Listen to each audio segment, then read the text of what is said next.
الذي خلق سبع سماوات طباقا ما ترى في خلق الرحمن من تفاوت ও গোলাম আকাশের দিকে তাকা, মাথার উপরে তাকা। সাতটা স্তরে আকাশটারে সাতটা স্তরে বিন্যস্ত করে সাজিয়ে দিয়েছে কে? আবার আল্লাহ বললেন, ওয়ালাকাদ যায়্যানাস সামাআদ দুনিয়া বিমাসাবিহা ওয়া জাআলনাহা রুজুমান লিশ-শায়াতিন। আমি এই পৃথিবীর কাছের আকাশটাকে, প্রথম আকাশটাকে চমৎকার চমৎকার তারা দিয়ে সুশোভিত করে দিয়েছি। সুবহানাল্লাহ।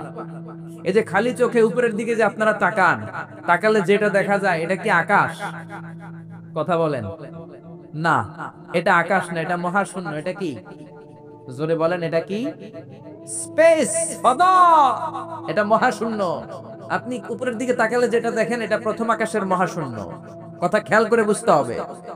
তার অনেক অনেক উপরে প্রথম আকাশ, তারপরে দ্বিতীয় আকাশের মহাশূন্য, তারপরে দ্বিতীয় আকাশ, তারপরে তৃতীয় আকাশের মহাশূন্য, তারপরে তৃতীয় আকাশ, তারপরে চতুর্থ আকাশের মহাশূন্য, তারপরে চতুর্থ আকাশ। এভাবে একটার চেয়ে আরেকটা বড়। কত বড়? বিশ্বনবী বললেন, তোমার হাতের আংটিটা খুলে যদি সাহারা মরুভূমির উপরে ছুঁড়ে ফেলে দাও, সাহারা মরুভূমির তুলনায় তোমার হাতের আংটি যত ছোট, আল্লাহর দ্বিতীয় আসমানের তুলনায় আল্লাহর প্রথম আসমানটা ঠিক তত ছোট। সুবহানাল্লাহ। বাড়িতে যে বললেন, একটার চেয়ে আরেকটা বড়। প্রথম আসমানের চেয়ে দ্বিতীয় আসমান বড়, দ্বিতীয় আসমানের চেয়ে তৃতীয় আসমান বড়, ওইটার চেয়ে চতুর্থ, পঞ্চম, ষষ্ঠ, সপ্তম ওইটা বড়, তার উপরে বর্ডার এলাকা সিদরাতুল মুনতাহা বড়, তার চেয়ে বড় হচ্ছে লাউহে মাহফুজ, তার চেয়ে বড় আল্লাহর আরশ, তার চেয়ে বড় আল্লাহর কুরসি, তার উপরে আল্লাহর ৭০,০০০ নূরের পর্দার প্রথম পর্দাটা মহাবিশ্বের সবকিছুর চাইতে বড়। আল্লাহর এই সৃষ্টির তুলনায় কত ক্ষুদ্র আমি, কত তুচ্ছ আমি, কত নগণ্য আমি। এই যে আড়াইবাড়ি দরবার, এটা কোন থানায় পড়েছে? কসবা। কসবা হচ্ছে ব্রাহ্মণবাড়িয়ার একটা থানা, তাই না? ব্রাহ্মণবাড়িয়া হচ্ছে বাংলাদেশের ৬৪টা জেলার একটা জেলা। এরকম ৬৪টা জেলা মিলে সুজলা সুফলা শস্য শ্যামলা ডিজিটাল বাংলাদেশ, ঠিক কিনা? আর এই ডিজিটাল বাংলাদেশ এই পৃথিবীর সবচেয়ে বড় দেশ নাকি? হ্যাঁ, তাহলে ছোট্ট সাইজের একটা দেশ। এই যে পাশের ভারত, এই ভারত ও বাংলাদেশের চেয়ে ২০-২৫ গুণ বড়। কানাডা প্রায় ১০০ গুণ বড়, রাশিয়া প্রায় ১৫০ গুণ বড়। এরকম ২০০টা দেশ নিয়ে পৃথিবীর ৩০ ভাগ স্থল, বাকি ৭০ ভাগ শুধু হানি আর হানি। বুঝতে পারছেন? ৩০ ভাগ হচ্ছে স্থল, বাকি ৭০ ভাগ জল। এই পুরোটা মিলে আমাদের পৃথিবী। এই পৃথিবী হচ্ছে সৌরজগতের খুব ছোট্ট সাইজের একটা গ্রহ। সৌরজগৎ নিয়ে যাদের কিছু পড়াশোনা আছে তারা জানবেন, এই সৌরজগতের একটা ছোট্ট বালিকণার চেয়েও ছোট সাইজের একটা গ্রহ হচ্ছে পৃথিবী। এই সৌরজগতের যে গ্রহগুলো আছে, এমনও গ্রহ আছে যেগুলো পৃথিবীর চাইতে সাইজে অনেক বড়। বৃহস্পতি নামে একটা গ্রহ আছে, বিশাল বড় সাইজের গ্রহ। যেই সূর্যের আলো পেয়ে আমরা বেঁচে আছি, এই সূর্যটা পৃথিবী থেকে ১৩ লক্ষ গুণ বড়। সুবহানাল্লাহ। বাড়িতে যে দেখছেন, বাড়িতে যে বলতে বললে এদিকে বলে ফেলায়, আসতে বলতে বললে চিল্লায় বলে। ডিজিটাল সিস্টেম, সরকার ডিজিটাল, দেশ ডিজিটাল, বক্তা ডিজিটাল, শ্রোতাও ডিজিটাল। আশা করি মাইকটাও ডিজিটাল না? আলহামদুলিল্লাহ, ডিজিটাল হতে হবে। তো এই সূর্যটা পৃথিবী থেকে ১৩ লক্ষ গুণ বড়। কত লক্ষ? Can you imagine, can you guess? এটা কি আপনি কল্পনা করতে পারেন? ১৩ লক্ষ পৃথিবী সূর্যের মধ্যে রাখার জায়গা করে দিয়েছে কে? সূর্য কি পৃথিবী থেকে মাত্র ১৩ গুণ বড়? ১৩০০ গুণ, ১৩,০০০ গুণ, ১৩ লক্ষ গুণ। তার মানে কি সূর্যই মহাবিশ্বের সবচেয়ে বড় গ্রহ, বড় তারা? না। ব্যাটেলজিউস নামে একটা তারা আছে, যে সূর্য পৃথিবী থেকে ১৩ লক্ষ গুণ বড়।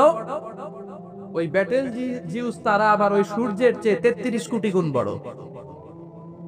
তার মানে ব্যাটেলজিউস তারাই মহাবিশ্বের সবচেয়ে বড় তারা? না। ব্যাটেলজিউসের চেয়েও যে কত বড় তারা আছে তার কোনো ইয়ত্তা নাই। এরকম lakh lakh, million, billion, trillion, zillion, billion, octillion, কত অক্ট্রিলিয়ন তারা যে আমাদের গ্যালাক্সি মিল্কি ওয়েতে আছে, ইউনাইটেড স্টেটস অফ আমেরিকার নাসার বিজ্ঞানীরা আজও হদিস করতে পারে নাই। চিল্লায় এখন আল্লাহু আকবার। সূর্যের পরে পৃথিবীর সবচেয়ে কাছের তারার নাম হচ্ছে প্রক্সিমা সেন্টারি। তারপরে আলফা সেন্ট্রাই এ, আলফা সেন্ট্রাই বি, ইটা ক্যারিনা, ব্যাটেলজিউস, একটার চেয়ে আরেকটা বড়। আসেন এই শীতের রাতে আমরা সূর্যের পরে পৃথিবীর সবচেয়ে কাছের যে তারা প্রক্সিমা সেন্ট্রাই, এই শীতকালের একটা পিকনিক করে আসি ওখান থেকে। প্রক্সিমা সেন্ট্রাইতে আমরা পিকনিক করতে যাবেন? ওখানে যদি আমরা শীতকালীন পিকনিক করতে যাই তাহলে আমাদের কত সময় লাগবে, ছোট্ট একটা আইডিয়া দেই। তো আমরা যে পিকনিকে যাব, যারা যারা হাত তোলেন, কিভাবে যাইবেন? গাড়িতে? কেন? প্লেনে? রকেটে? হ্যাঁ, রকেটে যাইতে হবে, প্লেনে যাওয়া যাবে না। কারণ বর্তমান বিশ্বের সবচেয়ে দ্রুতগামী যে প্যাসেঞ্জার প্লেন আবিষ্কার হয়েছে, এটার নাম হচ্ছে বোম সুপারসনিক। কি নাম? Bomb supersonic. Bomb bomb Afridi না আবার, বোম সুপারসনিক। এটা ঘন্টায় চলে 1300 কিলোমিটার বেগে। এটা দিয়েও যাওয়া যাবে না, কারণ কোন প্যাসেঞ্জার বিমান দিয়ে এই যে মাধ্যাকর্ষণ শক্তি, এটাকে ডিঙানো যায় না। আমাদেরকে যেতে হবে রকেট দিয়ে। কোন রকেট দিয়ে যাব? যে রকেট দিয়ে নীল আর্মস্ট্রং, এডুইন অলড্রিন আর মাইকেল কলিন্স 1969 এ চাঁদে নেমেছিল। ওই রকেটটার নাম হচ্ছে অ্যাপোলো 11। যারা যারা হাত তুলছেন একটু নামটা মুখস্থ রাখেন, অ্যাপোলো 11। তাহলে আপনি ঘুরে আসলে লোকেরা জিজ্ঞেস করতে পারে কোন রকেটে গেছিলেন, তখন বলতে হবে না অ্যাপোলো 11 এ গেছিলাম। তো ঠিক আছে, যারা যারা হাত তুললেন তারা আর আমি এখন পৃথিবী থেকে সবচেয়ে কাছের যে তারাটা প্রক্সিমা সেন্ট্রাই তার নাম, ওইখানে পিকনিকে যাব। তো এই যে রকেটটা দিয়ে যাব অ্যাপোলো 11, এটা কত দ্রুত চলে এটা আগে শুনেন। এই অ্যাপোলো 11 সেকেন্ডে চলে 11 কিলোমিটার বেগে, মিনিটে চলে 660 কিলোমিটার বেগে, আর ঘন্টায় চলে 39,000 কিলোমিটার বেগে। সুবহানাল্লাহ, মজা করে কইতে পারলেন না? 39,000 কিলোমিটার বেগে ঘন্টায় চলে। আচ্ছা, বাংলাদেশ থেকে আমেরিকা কত কিলো হবে? 8-10 হাজার কিলো। তার মানে এই রকেটটা দিয়ে বাংলাদেশ থেকে আমেরিকায় 1 ঘন্টায় 4 বার আসা যাওয়া করা যাবে। সুবহানাল্লাহ পড়েন। তো যারা যারা হাত তুলেছেন, আসেন আমরা এই রকেট দিয়ে পৃথিবীর সবচাইতে কাছের তারা প্রক্সিমা সেন্ট্রাইতে শীতকালের পিকনিকে যাব। কিন্তু যাবেন যে কত সময় লাগবে এটাও তো জানার দরকার আছে না নাই? যেই রকেটটা অ্যাপোলো 11 ঘন্টায় চলে কত হাজার কিলোমিটার বেগে? 39,000 কিলোমিটার বেগে।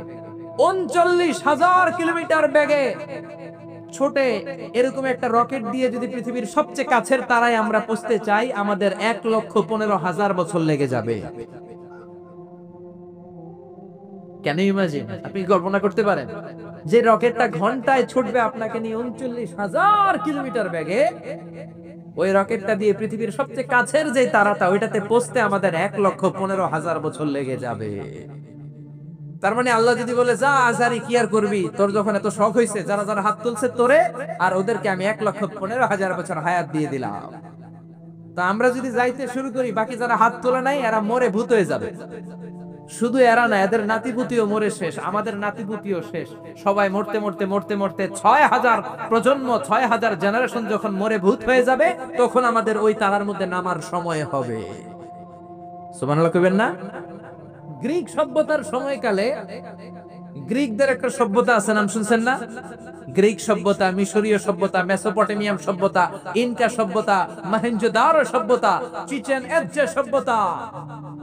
তো এই যে গ্রিক সভ্যতার সময়কালে কেউ যদি এই প্রক্সিমা সেন্ট্রাইতে এই রকেটটা দিয়ে যাওয়া শুরু করত, তাহলে 2018 সালে তাদের পুরো সফরের মাত্র 4% কমপ্লিট হতো। 96% ট্যুর তখনও বাকি থেকে যেত। চিল্লায়ে পড়েন আল্লাহু আকবার। ওই আল্লাহ ডেকে বললেন, গোলাম ওয়ালাকাদ যায়্যানাস সামাআদ দুনিয়া বিমাসাবিহা ওয়া জাআলনাহা রুজুমান লিশ-শায়াতিন। এরকম বিশাল বিশাল তারকারাজি দিয়ে, তারা দিয়ে প্রথম আকাশটাকে আমি আল্লাহ সুশোভিত করে দিয়েছি। পড়েন সুবহানাল্লাহ। তো এরকম তারা কি মহাশূন্যে শুধু একটা আছে? কত হাজার আছে কেউ জানে না। চিল্লায় বলেন ঠিক কিনা? সূরাতুল মুলক অনেক লম্বা, তো আমি হাইলাইটেড জায়গাগুলো নিয়ে আপনাদের সাথে কথা বলি। এরপরে রাব্বুল আলামিন প্রথম রুকুর শেষের দিকে বললেন, ওয়া আসিররু কাওলাকুম আও ইজহারু বিহি ইন্নাহু আলিমুম বিযাতিস সুদূর। ও গোলাম, তোমরা আস্তে কোনো কথা বলো, প্রকাশ্যে বলো কিংবা গোপনে বলো, কেউ শোনে না, শোনে কে? চিল্লায় বলেন, কেউ যেটা দেখে না দেখে কে? কেউ যেটা শোনে না শোনে কে? দুনিয়ার সবার চোখ আপনি ফাঁকি দিতে পারবেন, আমার আল্লাহর চোখ ফাঁকি দেয়া যাবে নাকি? আচ্ছা বলেন তো, পুলিশের চোখ ফাঁকি দেওয়া যায় কি যায় না? র্যাবের চোখ, বিমানবন্দরে কাস্টমস অফিসারের চোখ, দুর্নীতি দমন কমিশনের অফিসারের চোখ, পরীক্ষার হলে ম্যাজিস্ট্রেটের চোখ, কিন্তু আমার আল্লাহর চোখ ফাঁকি দেয়া যায়? আপনি রাত্রিবেলা দরজা বন্ধ করে জানলা আটকে দিয়ে বাতি বন্ধ করে পাপ করেছেন, অন্যায় করেছেন, কেউ দেখে নাই, দেখেছে কে? এরপরে আল্লাহ বললেন আওয়ালাম ইয়ারা ইলা তাইরি ফাওকাহুম সাফাতিন ওয়া ইয়াকবিদনা মা ইউমসিকুহুন্না ইল্লার রহমান ইন্নাহু বিকুল্লি শাইইন বাসীর। আল্লাহ ডেকে বললেন, গোলাম ওরা কি পাখির দিকে তাকায় না? আওয়ালাম ইয়ারা ইলা তাইর, ওরা কি পাখির দিকে নজর করে না?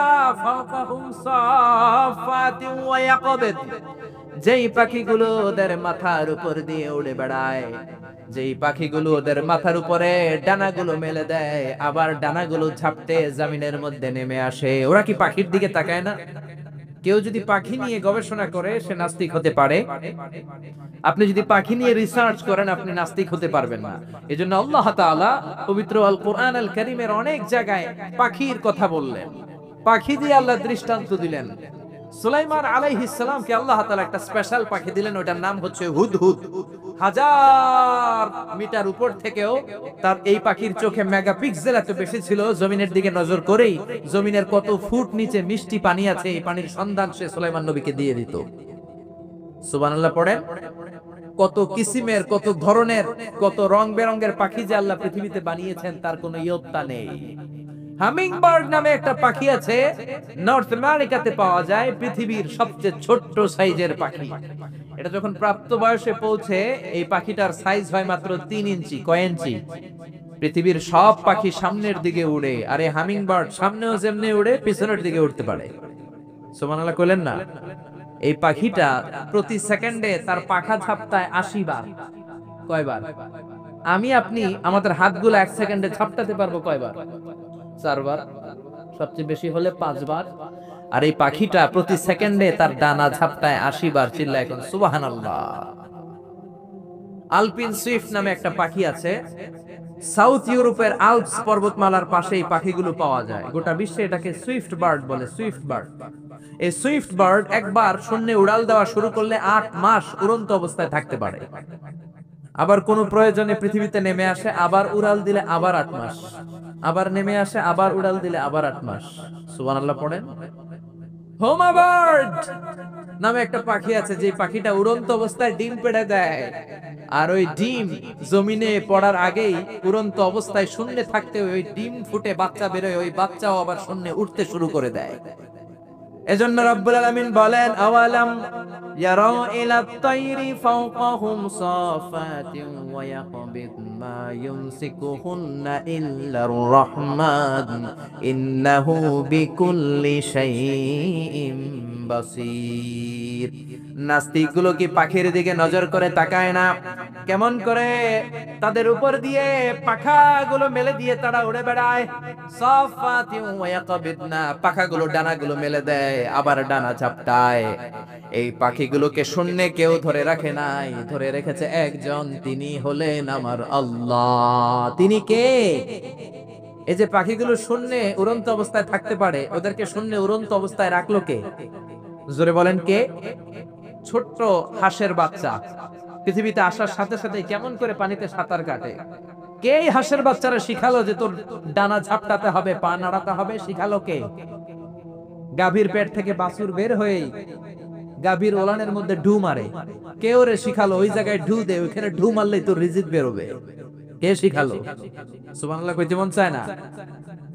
এজন্য আল্লাহ বললেন, ওরা কি পাখির দিকে তাকায় না? পাখির দিকে তাকালে তো পৃথিবীর কোন মানুষ নাস্তিক থাকতে পারে না। পাখিকে আরবিতে কি বলে বলেন তো দেখি? হ্যাঁ, কি? তয়র। হ্যাঁ, তয়র। আর বিমানকে আরবিতে কি বলে কে জানেন? তয়র, তয়রান, তয়র একই জিনিস। বিমান আরবিও যা, পাখি আরবিও তা। Birds and aeroplane maintain the same flying mechanism while flying. পাখি আর বিমান যখন আকাশে উড়ে একই সিস্টেমে উড়ে। এজন্য এই পাখির উপর রিসার্চ করে বিমান আবিষ্কার হয়েছে। সুবহানাল্লাহ পড়েন। কিন্তু আফসোসের বিষয় হচ্ছে আমরা বানাতে পারি নাই। এটা বানিয়েছে ইহুদিরা। উইলবার রাইট অরভিল রাইট, দুই ভাই মিলে বিমান বানিয়েছে 1903 সালে। ইউনাইটেড স্টেটস অফ আমেরিকার নাগরিক, এই দুই ভাই মিলে তারা বিমান বানিয়ে ফেললো। আমরা বানাতে পারি নাই। আমরা আছি মদ আর নারী নিয়ে, আমরা আছি হিন্দি সিনেমা নিয়ে, আমরা আছি মারামারি নিয়ে, আমরা আছি কাফের ফতুয়া দেয়া নিয়ে, আমরা আছি তর্কাতর্কি নিয়ে, জি বাংলা নিয়ে, স্টার জলসা নিয়ে, কিরণমালা নিয়ে। চিল্লায় বলেন ঠিক কিনা? স্টার জলসা হায়ারে জি বাংলা, নষ্ট করলো হয়ে আমার সোনার বাংলা। স্টার জলসা হায়ারে জি বাংলা, নষ্ট করলো হয়ে আমার সোনার বাংলা। ঠিক কিনা? কেমন করে পরকিয়া করতে হবে, শাশুড়ি বউয়ের মধ্যে কেমন করে কুটনামি লাগাতে হবে, এগুলো ট্রেনিং জি বাংলা, স্টার জলসা, হিন্দি সিনেমার ভেতরে আছে না নাই? আমরা এগুলো নিয়ে ব্যস্ত, কাফের ফতুয়া দিয়ে নিয়ে ব্যস্ত। কথায় কথায় আমাদের মুখ দিয়ে বেরোয় তুই কাফের, তুই 3 কারণে কাফের, তুই 5 কারণে কাফের, তুই 6 কারণে কাফের। এই কাফের বললে এই কাফেরকে যেখানে কবর দেয়া হবে, ওই কবরের উপর যে ঘাস উঠবে, ওই ঘাস যে গাভী খাবে, ওই গাভীর দুধ যে খাবে, ওইটাও কাফের। এরকম ফতোয়া আছে না নাই? তা আমরা এই ফতোয়াবাজি নিয়ে ব্যস্ত। উইলবার রাইট আর অরভিল রাইট কোরআনের এই আয়াতের উপর রিসার্চ করে, গবেষণা করে এরা দুইজন বিমান বানিয়ে ফেললেন। এই দুই ভাই পাহাড়ের মধ্যে শুয়ে কত পাখি যে দেখেছে, কত পাখির ছবি যে এঁকেছে, কত পাখির মোশন এন্ড মুভমেন্ট নিয়ে তারা গবেষণা করেছে। করতে করতে করতে এই দুই ভাই বিমান বানিয়ে ফেলেছে। তবে এখনকার মতো এত উন্নত বিমান নয়, ছোট্টখাট্ট বিমান, একটু উড়ে আবার ধপাস করে জমিনে পড়ে, একটু উড়ে আবার ধপাস করে জমিনে পড়ে। সর্বপ্রথম ফ্রান্সের এক শহর থেকে আরেক শহরে পৃথিবীর প্রথম প্যাসেঞ্জার বিমান এক শহর থেকে আরেক শহরে ল্যান্ড করেছে। এই তো মানুষের স্বপ্ন বাস্তবায়িত হয়ে গিয়েছে। এতদিন মানুষ শুধু দেখতো হায় রে পাখি উড়ে, আমরা উঠতে পারি না। এখন পাখির চেয়ে আরো দ্রুত বেগে আমরা উড়ি। ঠিক কিনা? এই যে আপনারা হজে যান, কিভাবে যান? প্লেনে যান। প্লেনে যান তো বুঝলাম, উড়ে উড়ে যান না? পাখি আর কত দ্রুত উড়ে, পাখির চেয়ে দ্রুত বেগে আমরা উঠতে পারি। চিল্লায় বলেন ঠিক কিনা? এই বিমান আবিষ্কার হওয়ার আগ পর্যন্ত পৃথিবীর সব দেশের ছিল শুধু সেনাবাহিনী আর নৌবাহিনী। বিমান আবিষ্কারের পর শুরু হয়ে গেল বিমান বাহিনী। এখন সব স্বাধীন দেশের বিমান বাহিনী আছে না নাই? Air force, military. এখন মানুষ ড্রোন হামলা করে, মিসাইল হামলা করে, ব্যালিস্টিক ক্ষেপণাস্ত্র দিয়ে হামলা করে। United States of America Little Boy and Fat Man নামে দুইটা পারমাণবিক বোমা দিয়ে জাপানের হিরোশিমা নাগাসাকিকে ধ্বংস করে মেসাকার করে দিয়েছে। এমন ভাবে ধ্বংস করেছে, তারপরে কয়েক প্রজন্ম যারাই জন্ম নিত জাপানের হিরোশিমা নাগাসাকিতে, বিকলাঙ্গ হয়ে জন্মাতো। হয় হাত নাই, নয় পা নাই, নয় চোখ নাই, নয় ঠ্যাং নাই। চিল্লায় বলেন ঠিক কিনা? এজন্য আল্লাহ বললেন, গোলাম আওয়ালাম ইয়ারু ইলা তাইরি ফাওকাহুম সাফাতিন ওয়া ইয়াকবিদ মা ইউমসিকুহুন্না ইল্লার রহমান ইন্নাহু বিকুল্লি শাইইন বাসীর। এই পৃথিবীর স্বঘোষিত নাস্তিকগুলা কি পাখির দিকে নজর করে তাকায় না? পাখি নিয়ে কোন নাস্তিক যদি গবেষণা করে, ওই নাস্তিক আর নাস্তিক থাকতে পারে না। ওরে নাস্তিক থেকে আস্তিক বানায়া দিবে কে? এরপর আল্লাহ বললেন, আম্মান হাযাল্লাযী ইয়ারযুকুকুম ইন আমসাকা রিজকাহু বাল্লাজ্জু ফি উতুওয়িন ওয়া নুফুর। আল্লাহ বললেন, ও গোলাম, আমি আল্লাহ রিজিক দেই। আমি আল্লাহ যদি তোদের রিজিক বন্ধ করে দেই, কে আছে তোদের রিজিক দিতে পারে? রিজিক দেওয়ার মালিক কে? পৃথিবীতে যত খাবার আছে সব খাবারগুলো যদি নষ্ট হয়ে যায়, আমাদেরকে খাবার দিবে কে? ঘুম থেকে উঠে দেখলেন কোথাও কোনো খাবার নাই, বাজারে ফলমূল নাই, বিস্কুট নাই, আলু নাই, সিঙ্গারা নাই, কিচ্ছু নাই। ক্ষেতের মধ্যে কোনো ফসল নাই, গাছের মধ্যে ফুল ফল কিচ্ছু নাই। এরকম যখন অবস্থা হয়ে যাবে, আল্লাহ যদি রিজিক গুলো দেয়া বন্ধ করে দেয়, আপনাদেরকে রিজিক দিবে কে? খাদ্য দিবে কে? নাকি আপনাদের খাদ্যমন্ত্রী? আপনাদের খাদ্যমন্ত্রীও রিজিক দিতে পারবে না? প্রধানমন্ত্রী? জোরে বলেন। এজন্য আল্লাহ বললেন, আমা মিন দাব্বাতিন ফিল আরদি ইল্লা আলাল্লাহি রিজকুহা। এই জমিনের মধ্যে যত ধরনের প্রাণী আছে, মাছ আছে, পশু আছে, সব প্রাণীগুলাকে, মানুষগুলাকে রিজিক দেয় কে?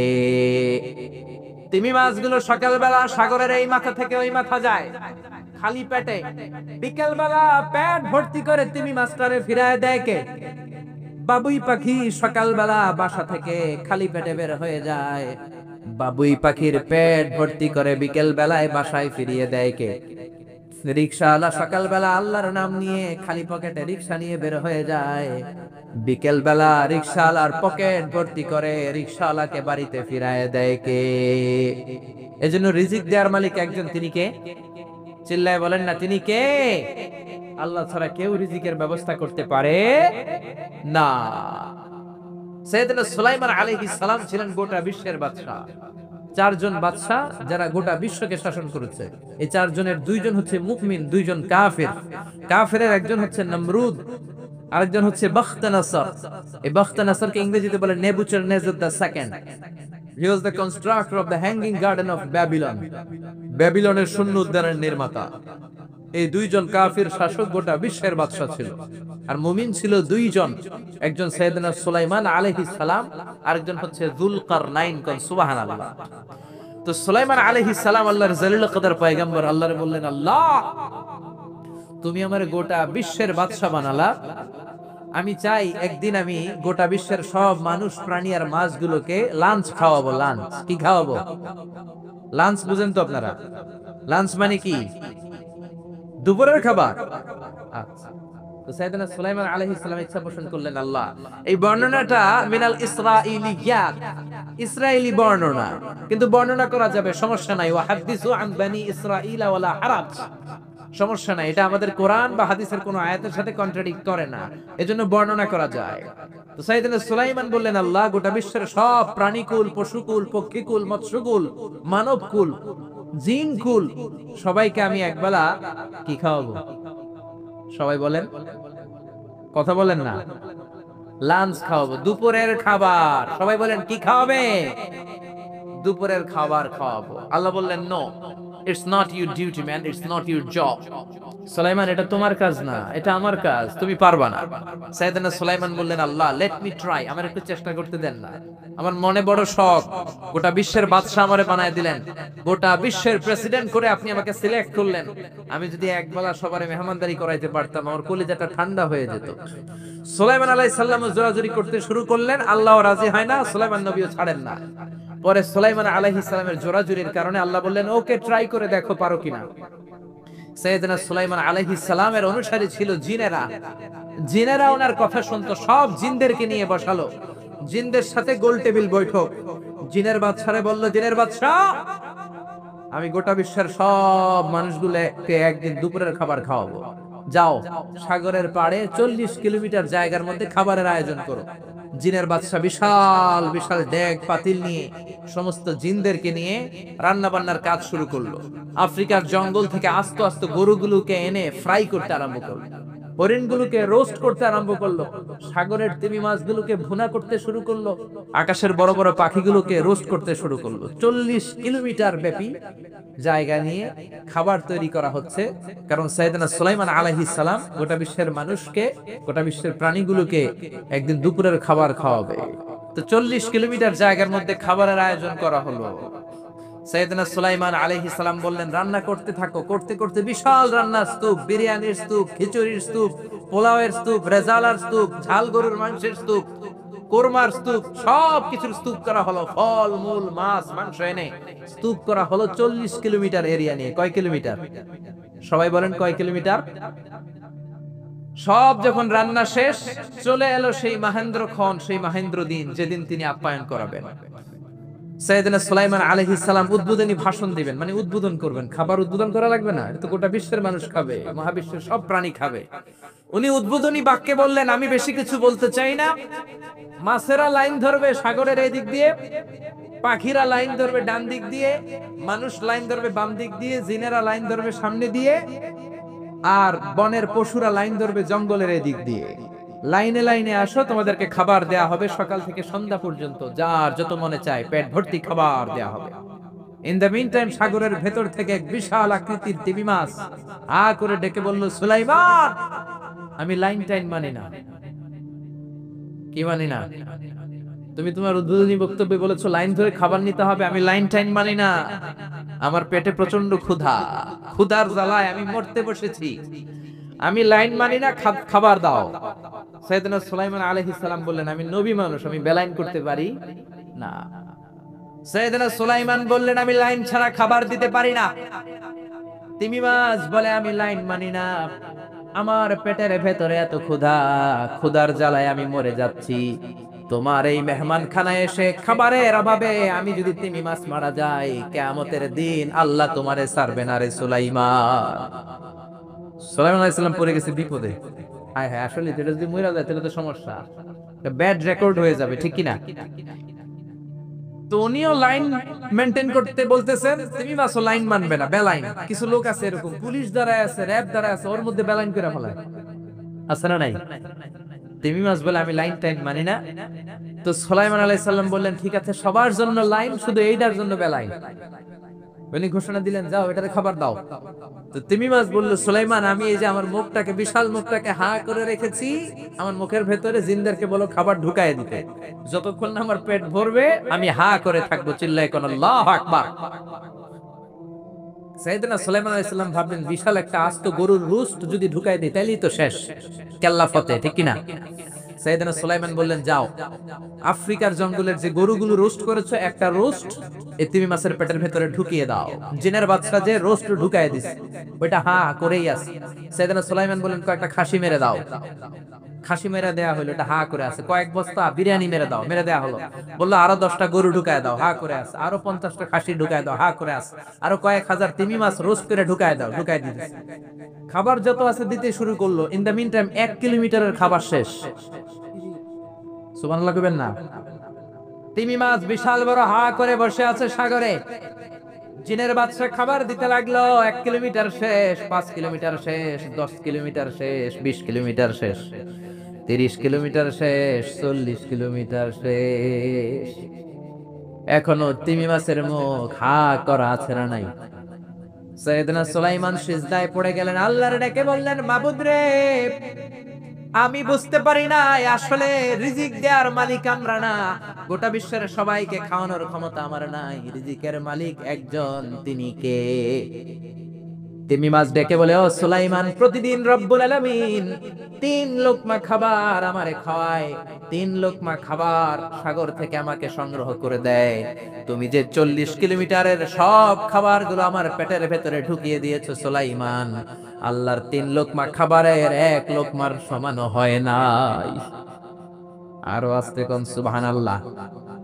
এজন্য রিজিক দিতে পারে একজন, তিনি কে? আরো জোরে বলেন, কে? এই সূরাটা আল্লাহ শেষ করলেন কি বলে?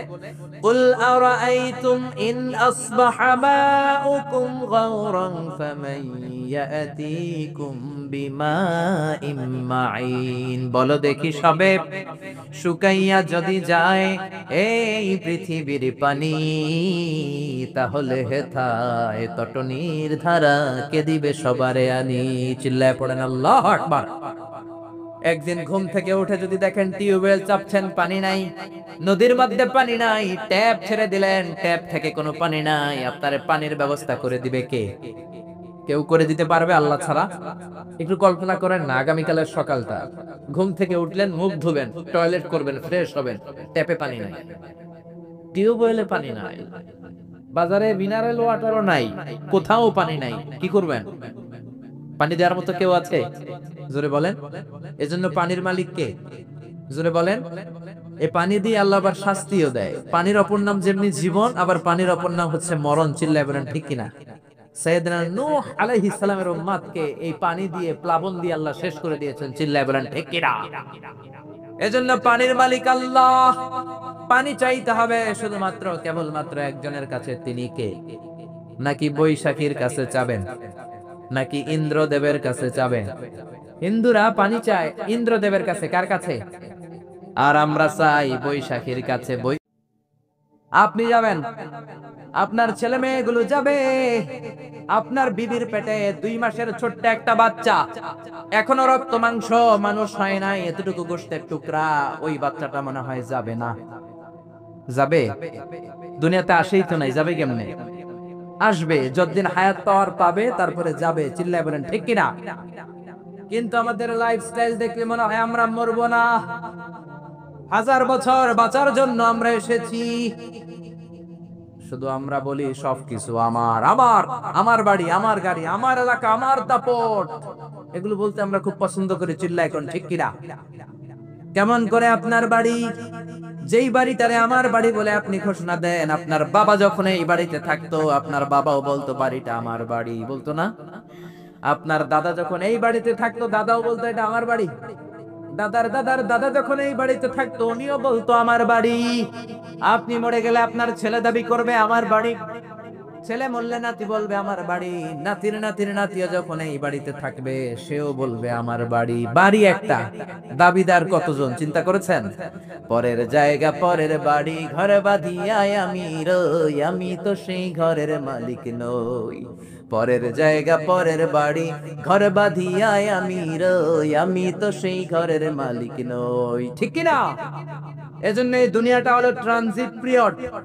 আজীবন থাকার জন্য আসি নাই, কিছুদিনের জন্য আসলাম। কবরের বাড়িতে আমাদেরকে যেতে হবে, কবরের প্রিপারেশন প্রস্তুতি আমাদেরকে নিতে হবে। এই জন্য বিশ্বনবী বললেন ইন্না ফিল কুরআনি লাসূরা, কোরআনের মধ্যে এমন একটা সূরা আছে মানিআতুন মিন আযাবিল কবর, এই সূরাটাকে তেলাওয়াত করলে ওই কবরের আযাব থেকে ওই বান্দাটারে বাঁচায়া দিবে কে? কি নাম ওই সূরার? আরো জোরে বলেন। সূরা মুলক তেলাওয়াত করতে রাজি আছেন তো? আবার বিশ্বনবী বললেন শাফাআত লি সাহিবিহা, এই সূরাটা কিয়ামতের দিন তেলাওয়াতকারীর জন্য আল্লাহর কাছে সুপারিশ করবে। আপনি তেলাওয়াত করলে আপনার জন্য আল্লাহর কাছে সুপারিশ করবে। কোরআন যদি কারো পক্ষে আল্লাহর কাছে সুপারিশ করে, ওই সুপারিশ আল্লাহ কোনোদিন ফেলে দিতে পারবে নাকি? পারবে?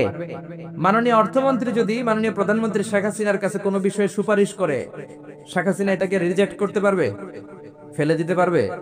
কারণ অর্থমন্ত্রীর সুপারিশ। চিল্লায় বলেন ঠিক কিনা? তেমনি কোরআন যদি কিয়ামতের দিন আপনার পক্ষে আল্লাহর কাছে সুপারিশ করে, কোরআনের সুপারিশও কবুল করে নিবে কে? আবার বিশ্বনবী বললেন খাসামাত আন সাহিবিহা, এই সূরাটা কিয়ামতের দিন তেলাওয়াতকারীর পক্ষ নিয়ে আল্লাহর সাথে ডিবেট করবে, ঝগড়া করবে, তর্ক করবে। আল্লাহর সাথে ডিবেট, আল্লাহর সাথে ঝগড়া, সাহস বেশি না কম? জোরে বলেন। আল্লাহর সাথে ঝগড়া করবে, তর্ক করবে, কতক্ষণ? হাত্তা আদখালাহুল্লাহুল জান্নাহ, যতক্ষণ আল্লাহ তাআলা এই সূরার তেলাওয়াতকারীকে জান্নাতে ঢুকিয়ে না দেয় ততক্ষণ এই সূরা আল্লাহর সাথে তর্ক করতেই থাকবে। চিল্লায় সবাই পড়েন আল্লাহু আকবার। এজন্য বিশ্বনবী বলতেন মান করা বিহা ফি লাইলাতিন ফাকাদ আকসারা ওয়া আতাবা, রাত্রি বেলা এই সূরাটা যে তেলাওয়াত করবে তার আমলনামাটা সওয়াব দিয়ে পরিপূর্ণ করে দিবে কে? এখন দিন নাকি রাত? জোরে বলেন। এখন সূরাতুল মুলকের তাফসীর শুনলে প্রত্যেকের আমলনামাটারে সওয়াব দিয়ে পূর্ণ করে দিবে কে? এজন্য বিশ্বনবী বলতেন আমি চাই আমার প্রতিটা উম্মতের হৃদয়ে এই সূরাটা গাঁথা থাক। আমি চাই আমার প্রতিটা উম্মতের সিনার ভিতরে সূরাতুল মুলকটা মুখস্থ থাক। আমি চাই আমার প্রতিটা উম্মতের কলিজার ভিতরে এই সূরাটা হিফজ করা থাক। পড়েন সুবহানাল্লাহ। এজন্য বিশ্বনবীর উম্মত হিসেবে এই সূরাতুল মুলক আমাদের মুখস্থ থাকার দরকার আছে না নাই? জোরে বলেন। সূরা মুলক মুখস্থ করতে রাজি আছেন? যে কয়েকজন ইনশাআল্লাহ বলছেন শুধু তারা করবেন, বাকিরা করবেন না। সূরাতুল মুলক মুখস্থ করতে রাজি আছেন সবাই? এই সূরার মাত্র 30টা আয়াত। কয়টা? এক মাসে কয়দিন? আপনাদের এই আড়াইবাড়ি এলাকায় কয়দিন? এদিকে 30 দিন। তাহলে প্রতিদিন যদি একটা করে আয়াত মুখস্থ করেন, পুরা সূরাটা মুখস্থ করতে লাগবে কয়দিন? জোরে বলেন না। তাহলে আগামী এক মাসে আমরা এই সূরাতুল মুলক মুখস্থ করে ফেলবো। রাজি আছেন? রাজি আছেন সবাই? আল্লাহ তুমি কবুল করো। এখন পড়া শোনাবেন কার কাছে? এটা আপনাদের হোমওয়ার্ক, বাড়ির কাজ, হোম টাস্ক, আল ওয়াজিব আল মানজিলি। এক মাস পরে তো আমি থাকবো না, আমি তো ওয়াজ করে চম্পট। পড়া শোনাবেন এলাকার ইমাম সাহেবদের কাছে, খতিব সাহেবদের কাছে, হাফেজ সাহেবদের কাছে। বলবেন আজহারি ভাই এসেছিল, এসে সূরাতুল মুলক আমাদেরকে পড়া দিয়ে গেছে। মুখস্থ করতে রাজি আছেন সবাই? সবাই রাজি? দিস সূরা is an eye opener for you. এই সূরাটা আপনার চোখকে খুলে দিবে, আপনার চিন্তার জগতে একটা আন্দোলন তৈরি করবে, আপনার ঘুমন্ত বিবেককে জাগিয়ে তুলবে। সুবহানাল্লাহ পড়েন। নাস্তিকদের জন্য এই সূরার ভেতরে আল্লাহ তাআলা কিছু ডোজ দিয়ে দিয়েছে, কিছু মেডিসিন। এজন্য এই সূরার আলোকে আমরা জানার চেষ্টা করব কি কি মেডিসিন আল্লাহ নাস্তিকদের জন্য দিলেন। আমরা আল্লাহকে বিশ্বাস করি তাই আমরা আস্তিক, আর যারা বিশ্বাস করে না তারা কি? বাংলার জমিনে এরকম কিছু নাস্তিক আছে না নাই? নতুন এক নাস্তিক এসেছে, আসাদ নূর, ঠিক কিনা? ফেসবুকের লাইভে এসে সে বলেছে প্রতিদিন নাকি সকালবেলা কোরআনের উপরে পেশাব করবে। এটা কি মানুষ না মানুষ? এটা জাহান্নামের নরকীট আর পিতৃ পরিচয়হীন জারদ সন্তান, জোরে বলেন ঠিক কিনা? বাংলাদেশ সরকারের উচিত এই বেয়াদবটাকে আইনের আওতায় আনা, বিচারের আওতায় আনা, বিশাল সমাবেশ করে লক্ষ মানুষের সামনে ফাঁসির রশিতে ঝুলিয়ে দেয়া। এই বেয়াদবটাকে শেল্টার দিচ্ছে মুফাসসিল ইসলাম ইংল্যান্ড থেকে আরেক নাস্তিক উল্লুকা পাঠা। গভর্নমেন্টের উচিত এই বেয়াদবটাকেও আইনের আওতায় এনে ইন্টারপোলের পুলিশের মাধ্যমে ওই বেয়াদবটাকেও ফাঁসি দেয়া। চিল্লায় বলেন ঠিক কিনা? 92% মুসলিম যে দেশে বসবাস করে ওই দেশে বসে কোরআনকে গালি দেওয়ার স্পর্ধা তোর আসলো কোত্থেকে? চিল্লায় এখন ঠিক কিনা? এজন্য আমাদেরকে এক থাকতে হবে, ন্যাক থাকতে হবে। কোরআনের বিরুদ্ধে কথা বললে তাদেরকে কোনো ধরনের চান্স দেয়া যাবে না। চিল্লায় এখন ঠিক কিনা? যারা কোরআনের গালি দেয় তারা এই জমিনটা চিনে নাই। এই জমিন পীর আউলিয়াদের জমিন, এই জমিন দাড়িওয়ালাদের জমিন, টুপিওয়ালাদের জমিন, এই জমিন আলিয়া মাদ্রাসার জমিন, কওমি মাদ্রাসার জমিন, এই জমিন টঙ্গীর তুরাকপাড়ের বিশ্ব ইস্তেমার জমিন। জোরে কোন ঠিক কিনা? এদেশে আর কিছু থাকবা না থাক, আমার কোরআন থাকবেই। আর কিছু থাকবা না না থাক, হাক্কানি দরবারগুলো থাকবেই। যে দেশে আল্লাহু আকবার ধ্বনির সাথে সকালে সূর্য ওঠে, আল্লাহু আকবার ধ্বনির সাথে সাথে সকালে সূর্য ডুবে, ও দেশে আর কিছু না থাক, আমার কোরআন থাকবেই। চিল্লা এখন ঠিক কিনা? ওই কোরআনের জন্য আমরা জীবন বাজি রাখতে রাজি আছি। চিল্লা এখন ঠিক কিনা? কারা কারা রাজি? দুহাত উঁচু করে আল্লাহর দেখা।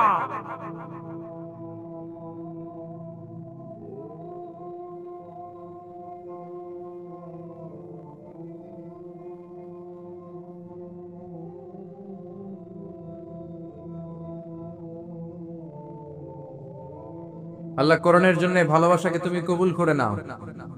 এই যে কোরআনের কথা শুনলে আমরা আবেগ আপ্লুত হয়ে যাই, এই দরদটাকে তুমি আমাদের নাজাতের ওসিলা বানাও। আর জোরে পড়েন আমিন। এই সূরাটা আপনার চোখ খুলে দিবে। নাস্তিকদের জন্য আল্লাহ এই সূরাতে ডোজ দিয়েছে। নাস্তিকরা বলে আমরা স্রষ্টায় বিশ্বাস করি না, এর কারণ আনসিন ইজ নাথিং, যেটা দেখা যায় না ওইটা মানি না। নাস্তিকরা যে আল্লাহ তাআলাকে বিশ্বাস করে না, তাদের সবচেয়ে যুক্তি হচ্ছে আনসিন ইজ নাথিং, যেটা দেখা যায় না ওইটা বিশ্বাস করি না। তো নাস্তিককে জিজ্ঞেস করবেন, do you see the air in the atmosphere? এই যে বায়ুমণ্ডলে বাতাস, তুমি কি বাতাস দেখতে পাও? So why do you believe on that? তাহলে বাতাস না দেখলে বাতাসে বিশ্বাস করো কেন? Do you see the bad headache someone feel in his head? কেউ যখন মাথায় ব্যথা পায়, অনেকে এসে বলে হুজুর মাথার ব্যথায় মরে যাচ্ছে, একটু ফু দিয়ে দেন।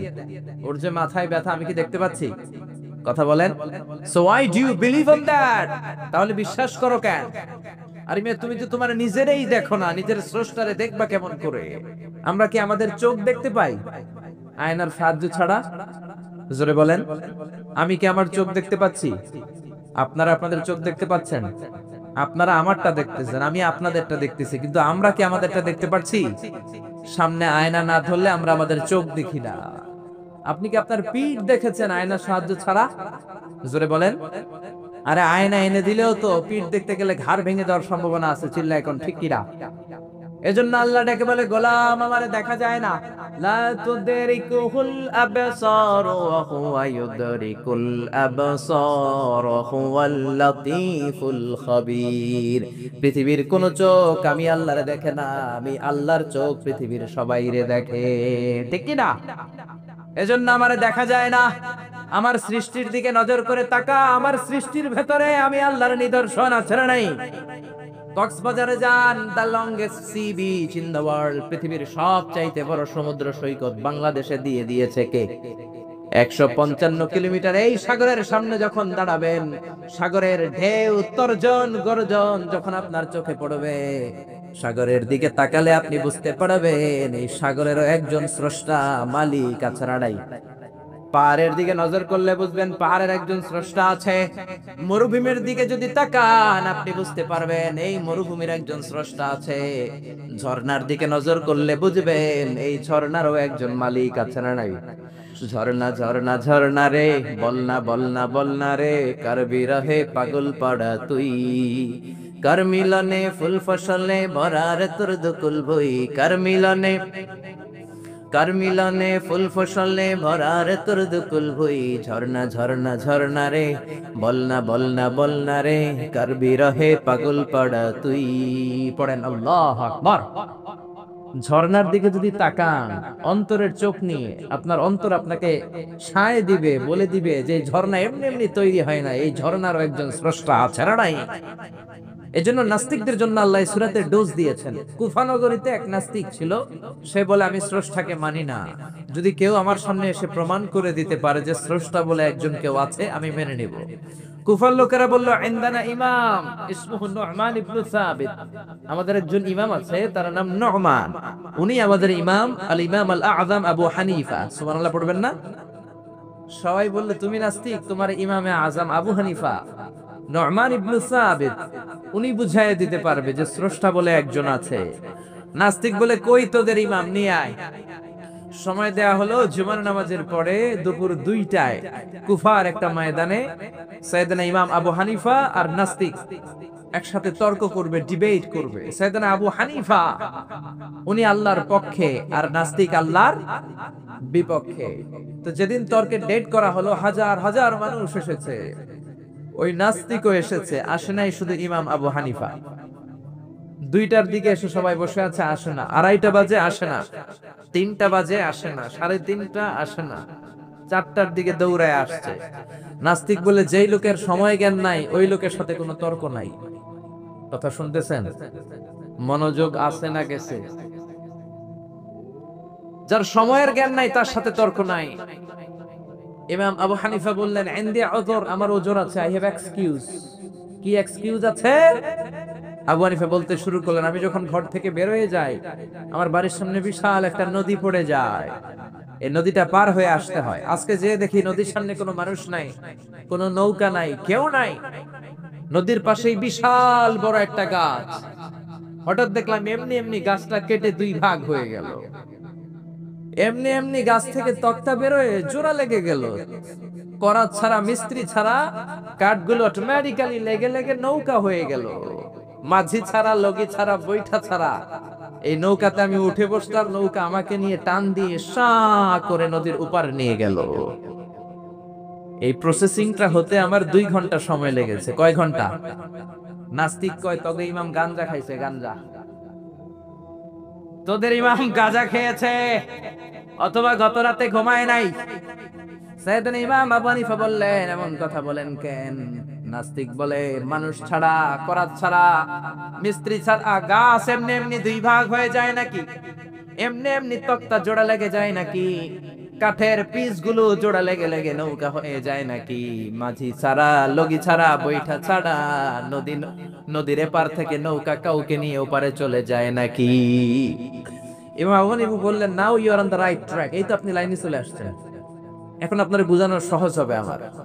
সাইয়েদনা ইমাম আবু হানিফা বললেন বুঝলাম, এমনি এমনি কিছু হয় না, এমনি এমনি তক্তা হয় না, এমনি এমনি নৌকা হয় না, এমনি এমনি মাঝি ছাড়া নৌকা চলে না।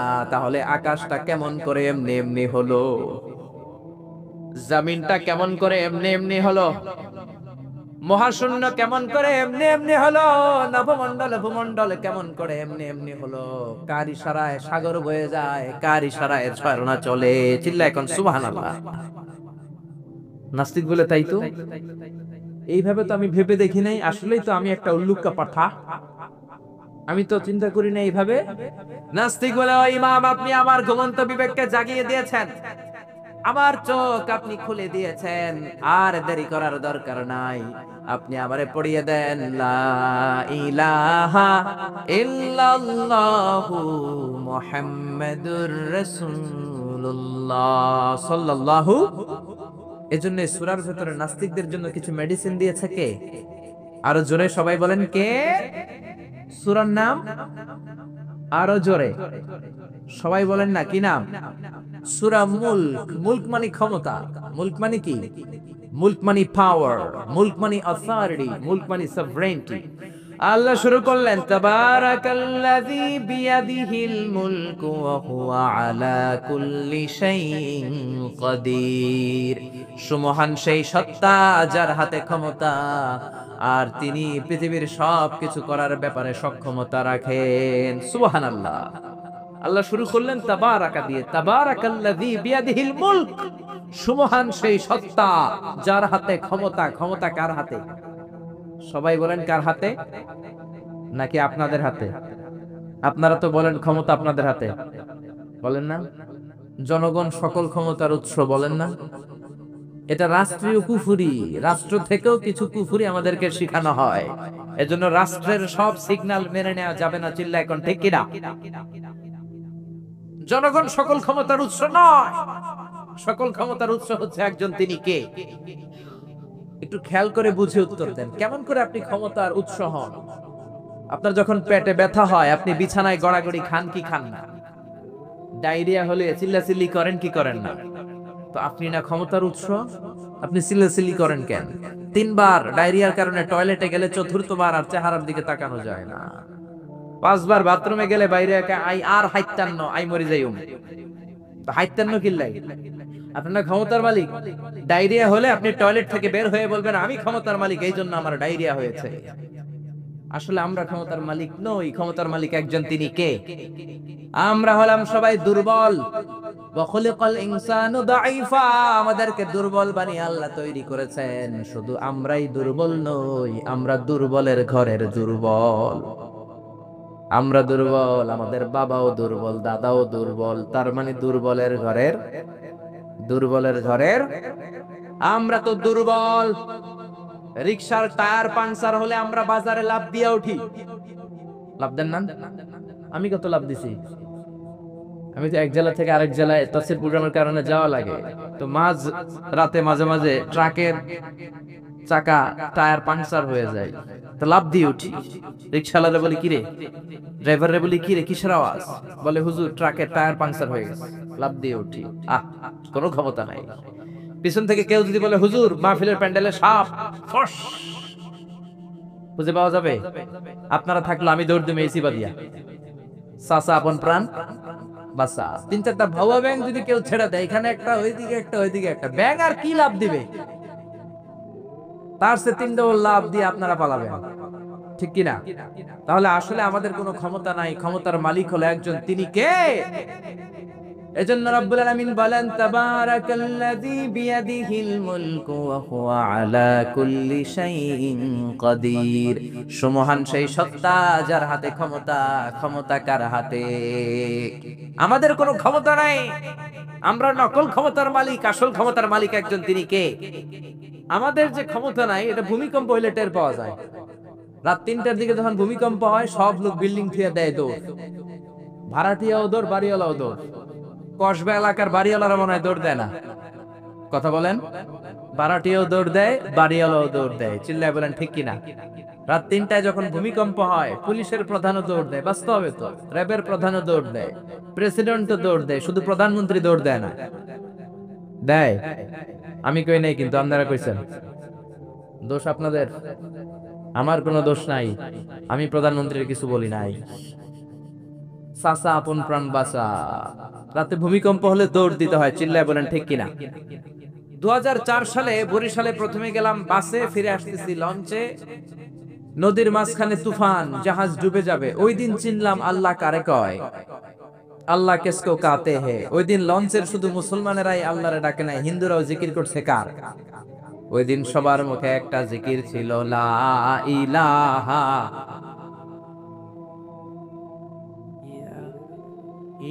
লা ইলাহা ইল্লাল্লাহু মুহাম্মাদুর রাসূলুল্লাহ। লঞ্চের সবাই সেদিন চিৎকার দিয়ে বলছে বাঁচাও। আমি বললাম কে বাঁচাবে? কই হুজুর আপনি বাঁচাবেন। তো তাহলে আমারে বাঁচাইবো কে? কই হুজুর আপনারে বাঁচাইবো আল্লাহ। আসলে বিপদে পড়লে বোঝা যায় আমাদের কোনো ক্ষমতা নাই, ক্ষমতার মালিক হচ্ছেন একজন, তিনি কে? এজন্য রব্বুল আলামিন বলেন, কুলিল্লাহুম্মা মালিকাল মুলকি তুতিল মুলকা মান তাশাউ ওয়া তানজিউল মুলকা মিম্মান তাশা ওয়া তুইজ্জু মান তাশাউ ওয়া তুযিল্লু মান তাশাউ বিয়াদিকাল খায়র ইন্নাকা আলা কুল্লি শাইইন কাদির। ও আল্লাহ, আপনি ক্ষমতার মালিক। ক্ষমতার মালিক কে? আপনি যারে চান ক্ষমতার চেয়ারে বসান, আবার যারে চান ক্ষমতা থেকে নামিয়ে দেন। ফেরাউনকে মিশরের মসনদে বসালো কে? আবার সাগরের পানিতে সুবানি খাওয়াইলো কে? নমরুদকে ইরাকের চেয়ারে বসালো কে? আবার মশার কামড় দিয়ে শেষ করে দিল কে? ডোনাল্ড ট্রাম্পকে আমেরিকার ক্ষমতার চেয়ারের মধ্যে বসালো কে? ডোনাল্ড ট্রাম্প যদি বান্দ্রামি করে ওইটারও লাথি মাইরা নামায়া দিতে পারে কে? এজন্য আল্লাহ বললেন, তাবারাকাল্লাযী বিয়াদিহিল মুলকু ওয়া হুয়া আলা কুল্লি শাইইন কাদির। সুমহান সেই সত্তা যার হাতে ক্ষমতা, সব ক্ষমতা কার হাতে? জোরে বলেন না, কার হাতে? এই পৃথিবীতে অনেক দেশের প্রধানমন্ত্রী কিংবা প্রেসিডেন্ট ক্ষমতার চেয়ারে 5 বছরের মেয়াদে বসে, জানেন? জানেন না? না, কোন দেশে 5 বছরের মেয়াদে, কোন দেশে 10 বছরের মেয়াদে। তো আমার আল্লাহ ক্ষমতার চেয়ারে বসছে কয় বছরের মেয়াদে? কথা বলেন। 20 বছর, 50 বছর, 100, 200, এর চেয়ে বেশি? উনার ক্ষমতার নির্দিষ্ট মেয়াদ নাই, উনার আজীবন মেয়াদ। সুবহানাল্লাহ কইবেন না? ওয়াল আউয়াল ওয়াল আখির ওয়াল যাহির ওয়াল বাতিন ওয়া হুয়া বিকুল্লি শাইইন আলিম। আল্লাহ বললেন, আমি প্রথম, আমি শেষ, আমি প্রকাশ্য, আমি গোপন। অনাদিকাল থেকে আমি আল্লাহ ক্ষমতার চেয়ারে বসা, অনন্তকাল পর্যন্ত থাকবো। ঠিক কি না? 5 বছর 10 বছরের মেয়াদে আল্লাহ ক্ষমতার চেয়ারে বসে নাই। আল্লাহর ক্ষমতার মেয়াদ হচ্ছে আজীবন মেয়াদ। চিল্লায় বলেন ঠিক কি না? বুঝে শুনে উত্তর দিবেন। পৃথিবীর অনেক দেশে ক্ষমতায় যেতে হলে ডেমোক্রেটিক সিস্টেমে ক্ষমতায় যেতে হয়, মানে ভোটে জিতে। তো আল্লাহ তো ভোটে জিতে ক্ষমতায় আসছে, তাই না? ভোট ছাড়া, হ্যাঁ, এমনি এমনি চলে আসছে। আবার পৃথিবীর অনেক দেশে ডিক্টেটরশিপ সিস্টেমে, মানে স্বৈরাচারী পদ্ধতিতে, জোর জার মুল্লুক তার, ওই সিস্টেমে ক্ষমতায় বসে। আল্লাহ তো এই সিস্টেমে আসছে না? আচ্ছা। আবার অনেক দেশে আছে মোনার্কি সিস্টেম, রাজতন্ত্র, বাবা রাজা, তার ছেলেও রাজা। তো আল্লাহর বাবা ছিল রাজা, এই জন্য আল্লাহও রাজা। বিষয়টা কেমন? আল্লাহ বললেন, খবরদার, আমার ক্ষমতার সাথে তোদের ক্ষমতা মিলাবি না। কুল হুয়াল্লাহু আহাদ আল্লাহুস সামাদ লাম ইয়ালিদ ওয়া লাম ইউলাদ ওয়া লাম ইয়াকুল লাহু কুফুয়ান আহাদ। লাম ইয়ালিদ ওয়া লাম ইউলাদ, আমি কাউরে জন্ম দেই নাই, আবার আমি কারো কাছ থেকে জন্ম নেই নাই, উত্তরাধিকার সূত্রে কারো কাছ থেকে ক্ষমতা পাই নাই। বিশ্বের শুরুতে, মহাবিশ্বের শুরু থেকে যে ক্ষমতার চেয়ারে আমি আল্লাহ বসে আছি, আমি আল্লাহ এই ক্ষমতার চেয়ারে শেষ পর্যন্ত থাকবো। চিল্লায় বলেন ঠিক কি না? আমাদের ক্ষমতার সাথে ওনার ক্ষমতার কোনো মিল নাই। আবার পৃথিবীর অনেক দেশে দেখবেন ক্ষমতায় যেতে হলে কোয়ালিশন করা লাগে। বাংলাদেশে এটা বলে জোট করা লাগে। কি করা লাগে? জোটের রাজনীতি বাংলাদেশে আছে না নাই? কথা বলেন। কথা কয় না, মনে কিছু বুঝেই না। জোটের রাজনীতি আছে না নাই? জোট যার বেশি ক্ষমতা তার বেশি, ঠিক কি না?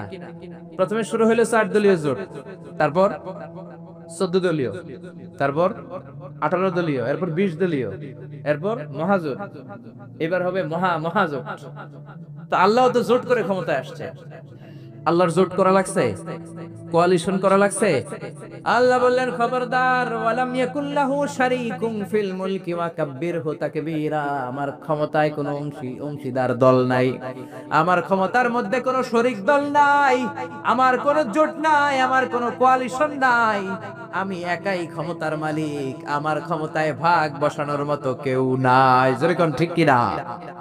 আবার দেখবেন পৃথিবীর অনেক দেশে আন্দোলনের মাধ্যমে ক্ষমতার চেয়ার থেকে নামানো যায়। যিনি প্রেসিডেন্ট, একটা আন্দোলন করলে ক্ষমতা থেকে নামানো যায়, এরকম আছে না নাই?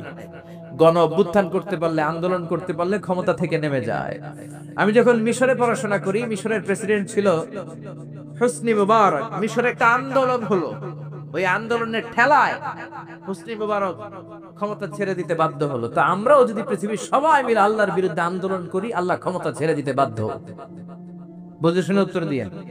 পৃথিবীর সবাই মিলে চাইলেও আল্লাহ ক্ষমতা থেকে নামবে না। আচ্ছা, যত জিন আছে মহাবিশ্বে, সব জিনেরা যদি বলে আমরাও একাত্মতা ঘোষণা করলাম, আমরাও আল্লাহরে মানি না, মানুষ জিন ভাই ভাই, আল্লাহর আর রক্ষা নাই, তাইলে তো আল্লাহ ক্ষমতা ছেড়ে দিবে, তাই না? ছেড়ে দিবে। আবার ফেরেশতারাও যদি বলে আমরাও মানি না, মানুষ জিন ফেরেশতা তিন দলীয় জোট। কয় দলীয়? কথা বলেন। মানুষ জিন ফেরেশতা তিন দলীয় জোট করে যদি আল্লাহর ব্যাপারে বিদ্রোহ করি, তাহলে আল্লাহর ক্ষমতা শেষ নাকি? আল্লাহর ক্ষমতা শেষ? আল্লাহ বললেন ওয়া আন্নাকুম গায়রু মুআজিজিল্লাহ।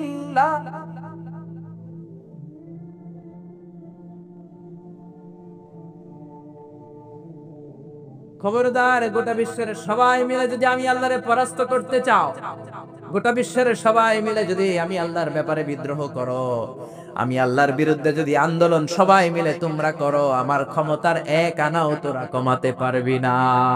সুবহানাল্লাহ। তার মানে আমাদের ক্ষমতার সাথে আল্লাহর ক্ষমতার কোনো মিল নাই। চিল্লায় বলেন ঠিক কিনা?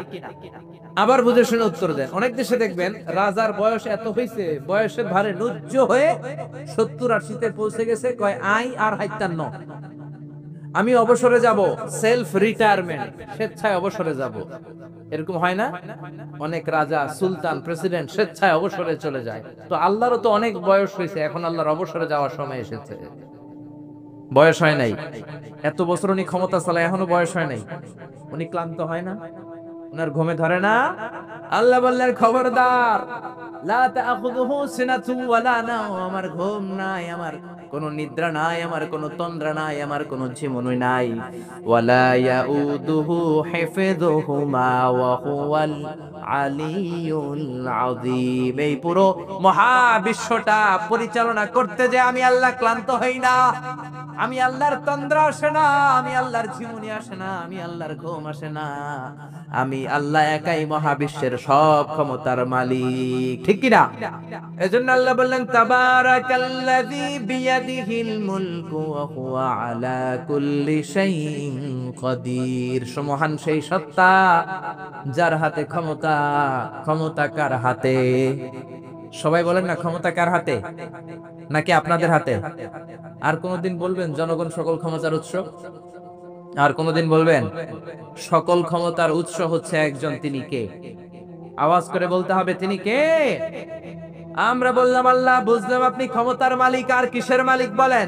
আল্লাহ বললেন আল্লাযী খালাকাল মাউতা ওয়াল হায়াতা লিয়াবলুয়াকুম আইয়ুকুম আহসানু আমালা ওয়া হুয়াল আজিজুল গফুর। আমি শুধু ক্ষমতারই মালিক নই, আমি এমন আল্লাহ যে আল্লাহ জীবন তৈরি করলাম, যে আল্লাহ মরণ তৈরি করলাম।